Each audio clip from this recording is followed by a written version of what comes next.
के बाद फिर उसके बाद असम में इंटर कर जाती है। तो असम में जब ये प्रवेश करेगी तो पूरा असम में कौन क्या नदी के अंदर द्वीप है, इसीलिए हो गया दुनिया के सबसे बड़ी नदी द्वीप। जय हिंद दोस्तों, आपका बहुत बहुत स्वागत है आपके अपने इस यूट्यूब चैनल पे।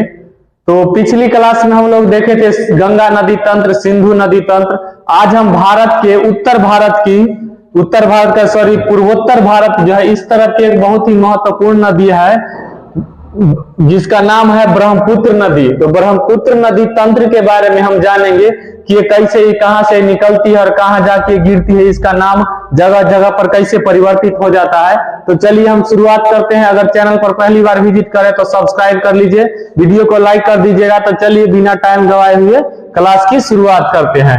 तो सबसे पहले हम जानते हैं कि ब्रह्मपुत्र नदी है, इसका उद्गम कहां से होता है। उद्गम मतलब होता है कि निकलना, ये निकलती कहां से है।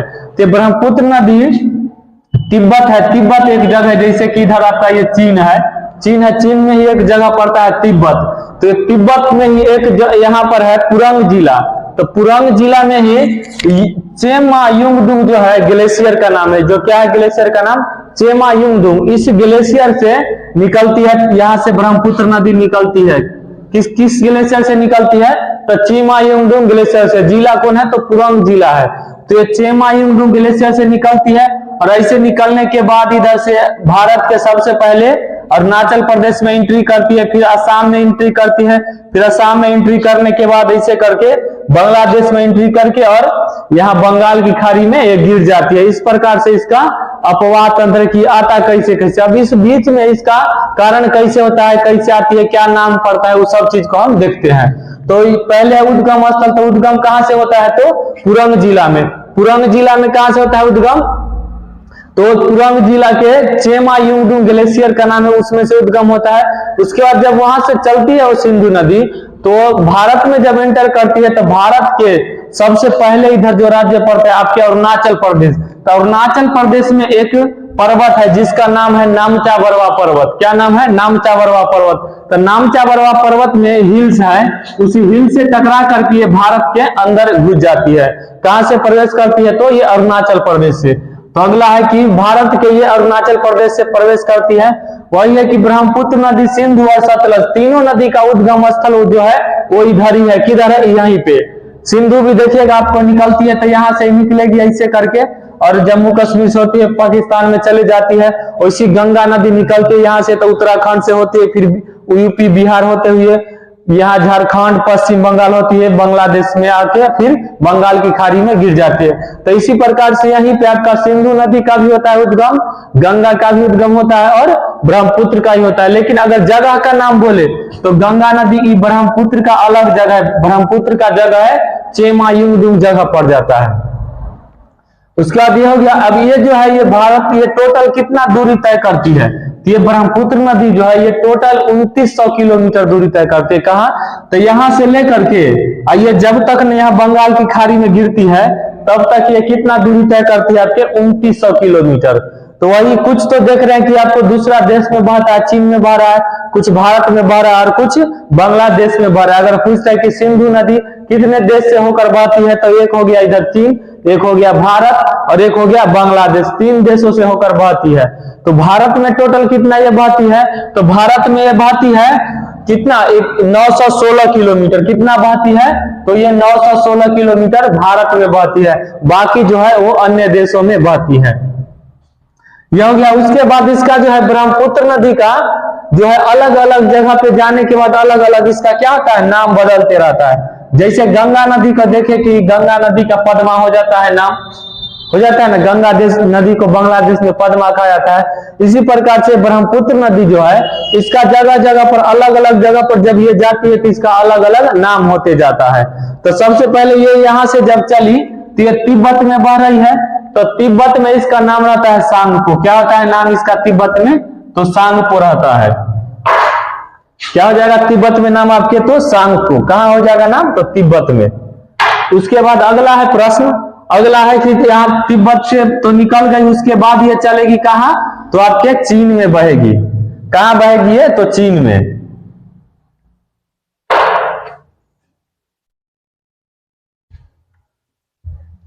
तिब्बत में ये क्या कहलाएगी, तो सांगपो। तो तिब्बत से चलने के बाद ये कहाँ चलती है, तो तिब्बत से चलने के बाद ये चीन में चलती है। कहाँ चलती है, तो चीन में। तो चीन में इस नदी का नाम हो जाता है यारलुंग। क्या नाम हो जाता है, तो यारलुंग हो जाता है चीन में, यारलुंग। उसके बाद चीन में यारलुंग हो गया। उसके बाद चीन के बाद ये भारत में प्रवेश कर गई। तो भारत में कहां प्रवेश किए सबसे पहले, तो अरुणाचल में प्रवेश की। देख रहे हैं आप, नॉर्थ ईस्ट का ये पहला स्टेट है आपके अरुणाचल प्रदेश। तो अरुणाचल प्रदेश में जब ये प्रवेश करती है तो यहाँ पर अरुणाचल में इसका नाम हो जाता है दिहांग। क्या नाम हो जाता है, दिहांग हो जाता है। उसके बाद अरुणाचल प्रदेश के बाद फिर उसके बाद असम में इंटर कर जाती है। तो असम में जब ये प्रवेश करेगी तो पूरा असम में क्या नाम इसका हो जाएगा, तो ब्रह्मपुत्र। क्या नाम हो जाता है आपके, ब्रह्मपुत्र। यहां जाके इसका नाम ब्रह्मपुत्र पड़ता है। क्योंकि ये भारत में ब्रह्मपुत्र नाम से प्रसिद्ध है, इसीलिए भारतीय ब्रह्मपुत्र नदी तंत्र पढ़ते हैं। जबकि वही चीन में जाइएगा तो ये अपना इस नदी तंत्र से, यारलुंग नदी तंत्र के नाम से ये तिब्बत पड़ेगा।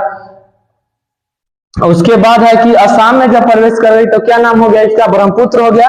उसके बाद वो असम के बाद देख रहे हैं कि बांग्लादेश में प्रवेश करते हैं। यहाँ देखिए असम से ही बांग्लादेश में घुस जाते हैं। यहाँ मेघालय राज्य है, लेकिन मेघालय में नहीं टच करती है। ये इधर पश्चिम बंगाल है, इधर मेघालय है, इधर आपका सिक्किम है।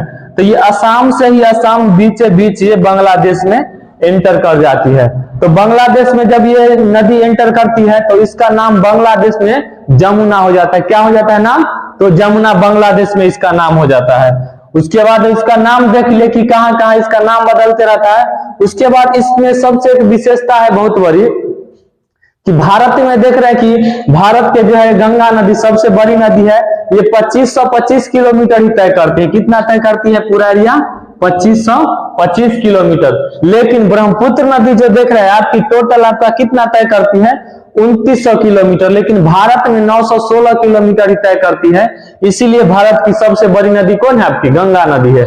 लेकिन सबसे चौड़ी जो नदी है, मतलब लंबी, मतलब लंबा तार, जैसे जितना लंबा तार होगा वो हो गया आपके लंबी। लेकिन चौड़ी मतलब होगा कि जितना ज्यादा चौड़ा होगा इसे, तो ये हो जाएगा आपका चौड़ी। तो चौड़ी नदी जो है वो ब्रह्मपुत्र नदी है। तो भारत की सबसे चौड़ी नदी कौन है, तो ब्रह्मपुत्र नदी है। अभी देखिए चौड़ी होने से समस्या क्या होता है, अगर मान लीजिए इसका चौड़ाई ज्यादा बढ़ जाता है, चौड़ाई, तो बीच में ज्यादा जगह है, तो बीच में ज्यादा जगह होगा तो कहीं कहीं तो ऐसा होगा कि टापू बन जाएगा। तो ऐसी ब्रह्मपुत्र नदी में क्या होता है, द्वीप बन जाता है। द्वीप मतलब क्या, कि जिसमें चारों तरफ से पानी हो, बीच में एक स्थल हो। तो वैसी प्रकार से क्या बन जाता है, तो द्वीप बन जाता है। तो दुनिया के एकमात्र नदी ब्रह्मपुत्र है जिसमें द्वीप बनता है।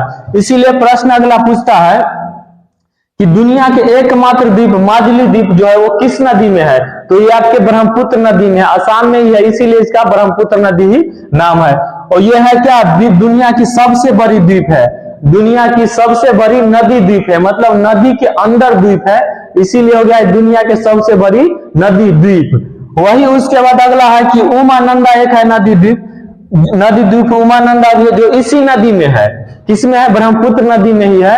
ये दुनिया की सबसे छोटी नदी द्वीप है। इसमें दो तरह के द्वीप हो गया, एक हो गया सबसे बड़ी नदी द्वीप कौन हो गया, तो माजुली द्वीप हो गया उमानंदा नदी पर, माजुली द्वीप हो गया ब्रह्मपुत्र नदी पर।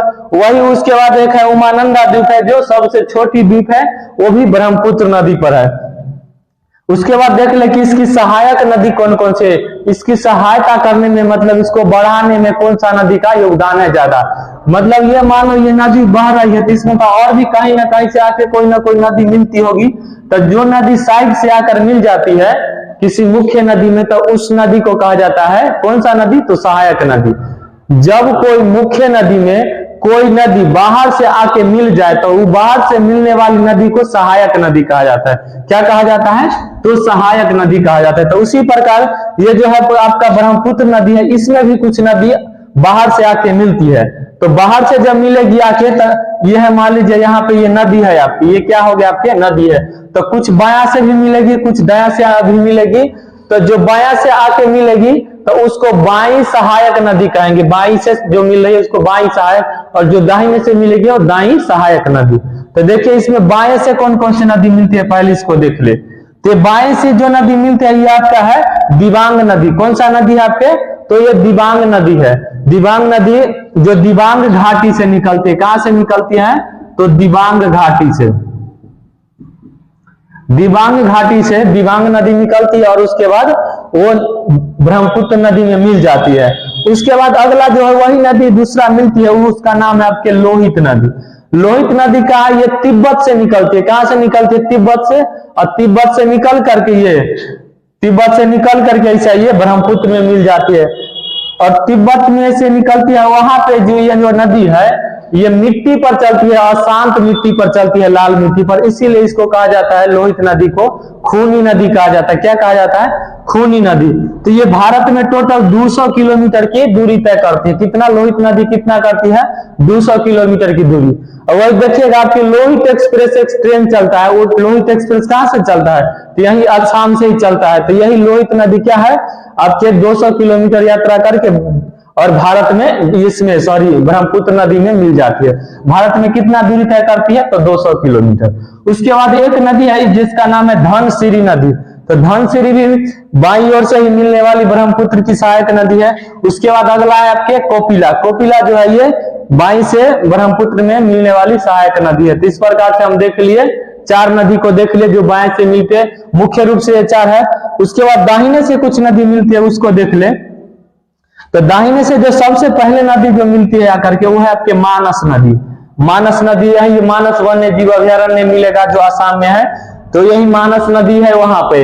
तो वही मानस नदी क्या है? यहाँ पे आके मिल जाती है ब्रह्मपुत्र में। उसके बाद है संकोश नदी मिलती है एक। कौन सी नदी है? संकोश नदी। उसके बाद है तीस्ता नदी जो ब्रह्मपुत्र की सहायक नदी है। कौन? तो तीस्ता। ये पूरब से ये आकर के ये दाहिने से आकर मिलती है। ये कौन कौन नदी? मानस, संकोश और तीस्ता। और बाएं से वही आकर के मिलती है दिबांग और लोहित और धनसिरी और कपिला। तो उम्मीद करते हैं इसको समझे होंगे। तो इसको एक बार देख लेते हैं। सबसे महत्वपूर्ण जो पॉइंट है कि ब्रह्मपुत्र नदी का उद्गम स्थल कहां से है? तो उद्गम स्थल होता है चेमायुंगदुंग से। ये क्या है? तिब्बत के चेमायुंगदुंग में एक है पुरंग जिला, वहीं पे है ये चेमायुंगदुंग ग्लेशियर, वहीं से ये निकलती है। उसके बाद इसकी जो भारत में जो है टोटल 916 किलोमीटर यात्रा करती है, जबकि कुल इसकी लंबाई है वो 2916 किलोमीटर है। अलग अलग जगह पे इसका अलग अलग ब्रह्मपुत्र नदी का नाम हो जाता है। तो चलिए उम्मीद करते हैं कि क्लास समझ लिए होंगे। तब अगली क्लास में फिर हम अगली टॉपिक पर मिलेंगे। पिछली क्लास आपने नहीं देखे होंगे तो गंगा नदी तंत्र, सिंधु नदी तंत्र, इसका पिछली क्लास डाल दिया गया है, आप उसको देख लीजिएगा तो ये समझना और आपके लिए आसान हो जाएगा। तो आज के लिए इतना ही, मिलते हैं अब अगली क्लास में।